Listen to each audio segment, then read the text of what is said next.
Topic depositories and Indian contract act. దాని యొక్క importance ఏంటి? ఓకే, పదండి మనం ఈరోజు టాపిక్ అయిన డిపాజిటరీ మరియు ఇండియన్ కాంట్రాక్ట్ యాక్ట్తో మొదలు పెడదాం. డిపాజిటరీ అంటే ఏంటి? అది ఒక రకమైన డిమాండ్ అకౌంట్. నేను మీకు ముందే ఎక్స్ప్లెయిన్ చేశాను డిమాండ్ అకౌంట్ అంటే ఏంటి. ఇది ఇలా ఓపెన్ అవ్వడమే కాదు, అది తన అకౌంట్ యొక్క డిపాజిటరీని కూడా ఓపెన్ చేస్తుంది. కాబట్టి మీరు ఒకవేళ షేర్ని కొంటే దాన్ని మీరు డిమాట్ అకౌంట్లో పెట్టాల్సి ఉంటుంది. కాబట్టి మన చెక్ లేదా దాన్ని మెయింటైన్ చేసి డిమాట్ అకౌంట్లో వచ్చిపోయే షేర్స్ని పెట్టాల్సి ఉంటుంది. అలా ఏం జరుగుతుంది అంటే మనకి 2 డిపాజిటరీస్ ఉంటాయి. అందుకే ఇండియాలో 2 డిపాజిటరీస్ ఉన్నాయి, ఒకటి ఎన్ఎస్డిఐ మరియు ఇంకోటి సిడిఎస్ఐ. ఇప్పుడు వాటి యొక్క పని ఏంటి? ఉదాహరణకి నేను షేర్స్ని కొన్నాను అనుకోండి, ఈ 2 కంపెనీస్కి అదే పని ఉంటుంది. కానీ ఎందుకు అవి డిఫరెంట్గా ఉంటాయి? ఉదాహరణకి ఒక బ్రోకర్ ఉన్నాడు అనుకోండి, అతను తన అకౌంట్ని ఎన్ఎస్డిఎల్లో మాత్రమే ఓపెన్ చేయాలి అనుకుంటున్నాడు అని ఎలా తెలుస్తుంది? ఒకవేళ మన క్లయింట్ షేర్స్ కొంటే అవి ఎన్ఎస్డిఎల్ డిపాజిట్కి వెళ్తాయి. కానీ కొంతమంది బ్రోకర్స్ వాళ్ళ అకౌంట్స్ని సిడిఎస్ఐతోనే ఓపెన్ చేయాలి అని డిమాండ్ చేస్తారు. అంటే ఒకవేళ తన క్లయింట్ షేర్ని కొంటే అతని షేర్స్ ఎక్కడికి వెళ్తాయి? అవి సిడిఎస్ఎల్ డిపాజిట్లోకి వెళ్తాయి. ఇప్పుడు నాకు ఎన్ఎస్డిఎల్లో స్టాక్ ఉంటే అప్పుడు నా స్టాక్స్ ఎన్ఎస్డిఎల్ డిపాజిట్లో ఉంటాయి. అలా అవి ఎన్ఎస్డిఎల్ డిపాజిట్లోకి ట్రాన్స్ఫర్ అవుతాయి. మీకు ఇక్కడ ఇంటర్చేంజింగ్ కూడా ఎన్ఎస్డిఐకి మరియు సిఎస్డిఐకి మధ్య చేయగలరు. అలా ఇప్పుడు ఇది వాళ్ళ పని. వాళ్ళని ఎందుకు అపాయింట్ చేశారు? నేను దాన్ని మీకు ముందే ఎక్స్ప్లెయిన్ చేశాను. ముందు మనం పేపర్ షేర్స్ని వాడేవాళ్ళం. ఎప్పుడైతే సెబీ శక్తివంతంగా ఎనాక్ట్ చేసిందో అప్పుడు పేపర్స్ రీప్లేస్ చేసి షేర్ని డిమాట్ అకౌంట్ సిస్టమ్కి ట్రాన్స్ఫర్ చేశాము. అంటే మీ షేర్ని బ్రోకర్కి సరెండర్ చేయండి మరియు బ్రోకర్ ఏం చేయబోతుంటాడు? అతను డిమాట్ అకౌంట్ ఓపెన్ చేశాడు మరియు అక్కడికి ట్రాన్స్ఫర్ చేశాడు. అందుకే అందరూ ఎలక్ట్రానిక్ మోడ్ కిందకి ఉండాలి. ఈ పేపర్ షేర్స్ని క్యాన్సిల్ చేయాలి. దాని అర్థం మీ షేర్స్ మీద మీ హక్కు పోగొట్టుకున్నట్టు కాదు. మీ షేర్స్ అనేవి ఎలక్ట్రానిక్ మోడ్లో అలానే ఉంటాయి మరియు మీ షేర్ అనేది పేపర్ మీద నుంచి స్టాక్స్లోకి మారుతుంది. ఇప్పుడు మీరు కొన్న చాలా షేర్స్ని సులువుగా చూడాలి అంటే అప్పుడు ఇక్కడ డిపాజిటరీస్ యొక్క మీనింగ్ ఏంటి అంటే వాటిని డిమెటీరియలైజ్ చేయడం, అంటే డిమాట్ చేసి పేపర్ షేర్స్ని ఎలక్ట్రానిక్ సిస్టమ్కి మార్చడం. ఇప్పుడు మీరు డిపాజిటరీలో అకౌంట్ ఓపెన్ చేస్తే అప్పుడు వాళ్ళు కూడా ఎంట్రీ టు ఎంట్రీ అంటే లెడ్జర్ టు లెడ్జర్ కొలుస్తారు. మరి వాటిని సులువుగా ఎన్ని షేర్స్ని కొన్నారు మరియు ఎవరు కొన్నారు అనేది మానిటర్ చేస్తారు. ఇప్పుడు ఈ ఆర్డర్స్ అన్నీ నేను ముందు చెప్పినట్టుగా అవి ఎక్స్చేంజ్కి వెళ్తాయి. కానీ కొనేటప్పుడు మరియు అమ్మేటప్పుడు ఎక్కడికి వెళ్తాయి అనేది కన్ఫర్మ్ అవుతుంది. అది డిపాజిటరీకి వెళ్తుంది. నేను మీకు దాన్ని ముందే చెప్పాను, అది ఎన్ఎస్డిఎల్ మరియు సిఎస్డిఎల్. ఇప్పుడు డిమాట్ నుంచి డిమాట్కి తేడా ఉండదు, అది ఫ్రీగా వస్తుంది. కాబట్టి అంటే మీరు మీ షేర్ని నేను ముందు చెప్పినట్లుగా ఎన్ఎస్డిఎల్ నుంచి సిడిఎస్కి మార్చడం అనేది చాలా సులువుగా జరుగుతుంది, ఎందుకంటే వాటిని ఫ్రీగా ట్రాన్స్ఫర్ చేయవచ్చు కూడా. కానీ నేను ఎవరికైనా ఎన్ఎస్డిఏలో అకౌంట్ ఉన్న వాళ్ళకి అమ్మేటప్పుడు అప్పుడు దానిలో ఛార్జెస్ అనేవి వస్తాయి. ఛార్జెస్ అంటే ఏంటి? మన అకౌంట్ని మెయింటైన్ చేయాల్సినందుకు మనం పర్టికులర్గా డిపాజిట్కి పే చేసే పర్టికులర్ అమౌంట్, దానితో పాటు మీ దగ్గర నుంచి తీసుకున్న బ్రోకరేజ్ ఛార్జెస్, అలా ఇవే మన అదర్ ఛార్జెస్. మరియు వీటి తర్వాత మీ దగ్గర నుంచి ఏ ఛార్జెస్ ఎవరు తీసుకోరు. సరేనా? మీకు ఈ విషయాల్లో అన్నీ అర్థమయ్యాయి అనుకుంటాను. ఇప్పుడు అగ్రిమెంట్ అంటే ఏంటి? దానిలో బేసిక్గా rights, obligations, depository, participants, 2 parties మధ్య ఉన్న అగ్రిమెంట్. ఎప్పుడైనా ఏ షేర్స్ అయినా డిమాట్ అకౌంట్ లేదా డిపాజిట్లోకి వెళ్తే వాటిని అలా ఉంచారు. అక్కడ తయారు చేసి ఉన్న కాంట్రాక్ట్ కానీ అగ్రిమెంట్ కానీ ఉంటుంది. అక్కడ మనం ప్లేస్ చేసిన ఆర్డర్ అనేది ఫామ్లో రాసి ఉంటుంది. అలా మనం ప్లేస్ చేసిన ఆర్డర్ యొక్క షేర్ అనేది మన అకౌంట్లోకి వస్తుంది. అప్పుడు అది ఎగ్జిక్యూట్ అవుతుంది మరియు దాని తర్వాత అది మన అకౌంట్లోకి వస్తుంది.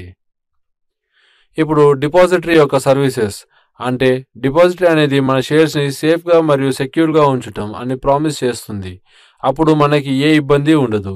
నేను మీకు దీన్ని చాలా సింపుల్గా ఎక్స్ప్లెయిన్ చేస్తాను. మీరు ఎప్పుడు బ్యాంక్ అకౌంట్ ఓపెన్ చేస్తే అప్పుడు ఏ బ్యాంక్ కూడా ఛార్జెస్ లేకుండా మీ డబ్బులను ఉంచదు. వాళ్ళ యాన్యువల్ ఛార్జెస్, ఎస్ఎంఎస్ ఛార్జెస్, అలా ఇంకా XYZ ఛార్జెస్ అని ఎప్పుడూ కలెక్ట్ చేస్తూనే ఉంటారు. ఓకేనా గైస్? కాబట్టి డిపాజిటరీస్ కూడా అలానే. ఎప్పుడైతే మీరు షేర్స్ని డిపాజిటరీస్లో పెడతారో లేదా సెల్ చేస్తారో అప్పుడు అవి చిన్న అమౌంట్ అయినా 10 లేదా 20 ఎక్స్టెండెడ్ పేమెంట్ కింద ఒకసారి తీస్తారు. మీరు 1000 షేర్స్ కొన్నా, 10,000 షేర్స్ కొన్నా లేదా ఒక్క షేర్ కొన్నా సరే మీరు ఒక్కసారి అంటే దానిలో ఎప్పుడప్పుడు పే చేయాల్సి ఉంటుంది. Registration, transfer fee, surrender certificate. అంటే ఒకవేళ నాకు బ్రోకర్ ఒకటి ఉంటే అప్పుడు ఎన్ఎస్డిఐలో ఎవరి అకౌంట్ ఉంటుంది, అతను తన ట్రేడింగ్ మెంబర్షిప్ లైసెన్స్ని క్యాన్సిల్ చేసుకోవాలనుకుంటాడు. అందుకే అతను తన సరెండర్ సర్టిఫికేట్ని డిపాజిటరీ అకౌంట్తో పాటు సరెండర్ చేయాలనుకుంటున్నాడు. అంటే అతను ఎలా ఉన్నాడు అంటే నా అకౌంట్ అయిపోయింది, అందుకే నా క్లయింట్స్ నా షేర్స్ని నేను ఎవరైనా బ్రోకర్స్కి ట్రాన్స్ఫర్ చేస్తాను అని. అది సిడిఎస్ఎల్ లేదా ఎన్ఎస్డిఎల్ వాళ్ళ దగ్గరైనా జరగవచ్చు. అప్పుడు అది బ్రోకర్ నుంచి బ్రోకర్కి వెరిఫై అవుతుంది. సరేనా? తర్వాతది సెక్యూరిటీస్ ఇన్ డిపాజిటరీస్ అనేవి ఫంజిబుల్గా ఉంటాయి. అంటే అవి రీప్లేసబుల్ కావు. అంటే నేను నా డీమ్యాట్ అకౌంట్‌ని ఓపెన్ చేశాను. ఎవరో నా అకౌంట్‌ని హ్యాక్ చేసి నా షేర్స్ అన్నిటిని తీసుకున్నారు. ఇది ఎప్పుడు జరగదు. నా షేర్స్‌ని ఎవరు తీసుకోలేరు. వాటి యొక్క పూర్తి హక్కు ఒక బెనిఫిషియల్ ఓనర్ దగ్గర మాత్రమే ఉంటుంది. ఇప్పుడు అది ట్రాన్స్‌ఫర్ కూడా అవుతుంది. కానీ మన ఫ్యామిలీ రిలేషన్స్‌కి మాత్రమే ట్రాన్స్‌ఫర్ అవుతుంది.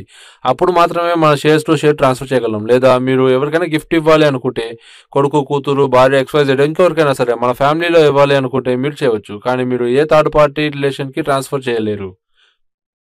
ప్లెడ్జ్ మరియు హైపోథికేషన్. ఉదాహరణకి నా దగ్గర 10 లాక్ రూపీస్ ఉన్నాయి మరియు దీనితో నేను వేరు కంపెనీస్ యొక్క క్వాలిటీ షేర్స్ని కొన్నాను. ఇప్పుడు నా దగ్గర మనీ అయిపోయింది మరియు ఇప్పుడు నేను ట్రేడ్ చేయాలి అనుకుంటున్నాను. అప్పుడు నేనేం చేయాలి? మీకు మార్ట్గేజ్ అనే పదం తెలుసుగా. ఉదాహరణకి నా దగ్గర కొంత బంగారం ఉంది. నేను దాన్ని క్యాష్గా మార్చాలి అనుకుంటున్నాను. నేను అందుకే గోల్డ్ స్మిత్ దగ్గరికి వెళ్ళి నేను అతనికి 2 lakhs రూపాయల గోల్డ్ చైన్ ఇచ్చి కొంత డబ్బులు ఇవ్వమని అతన్ని అడుగుతాను. మీకు 2 lakhs ఇవ్వడు, కానీ 1 lakh ఇస్తాడు. 1,70,000 లేదా XYZ మనీ ఇస్తాడు.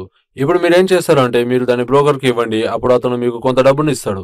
ఇప్పుడు షేర్స్ 10 lakhs ఉన్నాయి. అది అవసరం లేదు. మీకు పూర్తిగా 10 lakhs వచ్చి ఉండవచ్చు.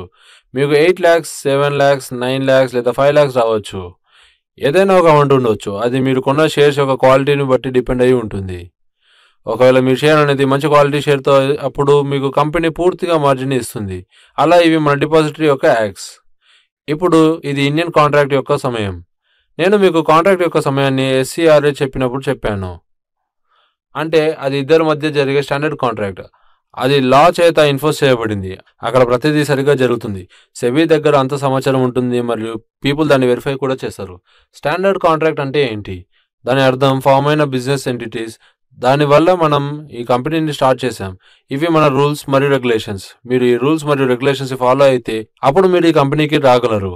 ఒకవేళ లేదంటే అప్పుడు ప్రాబ్లం లేదు. కానీ మన కంపెనీ స్టాండర్డ్స్ని ఫాలో అవుతుంది. అది మీరు ఫాలో అవ్వాలి తప్ప మీరు మార్చడానికి కుదరదు. తర్వాతది ఏజెన్సీ కాంట్రాక్ట్. అంటే నేను ఒక కంపెనీని ఓపెన్ చేశాను మరియు నేను ఒక ఏజెన్సీని అపాయింట్ చేశాను. అంటే నేను దానికి ఒక లాఫుల్ యాక్ట్ని ఇచ్చాను. అంటే నా బదులు నా పీపుల్ని పని చేస్తారు. Next the sub agent. అంటే అది ఏజెన్సీ కింద ఉంటుంది. దాని అర్థం నేను ఏజెన్సీకి మెయిన్ పర్సన్ని, నా కింద ఒకటి కన్నా ఎక్కువ మంది ఉంటారు. అలా ఇవి అన్ని ఏజెన్సీస్ కిందికి వస్తాయి. అలా ఇవి మనకి కాంట్రాక్ట్స్ యాక్ట్స్ కిందకి వస్తాయి. అవునా? కాబట్టి మనం ఈరోజు సెషన్ ఇక్కడ ముగిద్దాం. మన తర్వాత లెక్చర్లో కలుద్దాం. మీకు ఏమైనా క్వారీస్ ఆర్ కమెంట్స్ ఉంటే వీడియో కింద ఉన్న డిస్కషన్ బటన్ మీద క్లిక్ చేసి అక్కడ పోస్ట్ చేయండి. అలా మీరు మీ ఫెలో లర్నర్స్తో కనెక్ట్ అయ్యి ఉంటారు అండ్ మీ కోర్స్ గురించి డిస్కస్ చేసుకోవచ్చు. అండ్ మా టీం కూడా మీ క్వారీస్ని సాల్వ్ చేయడానికి ట్రై చేస్తుంది.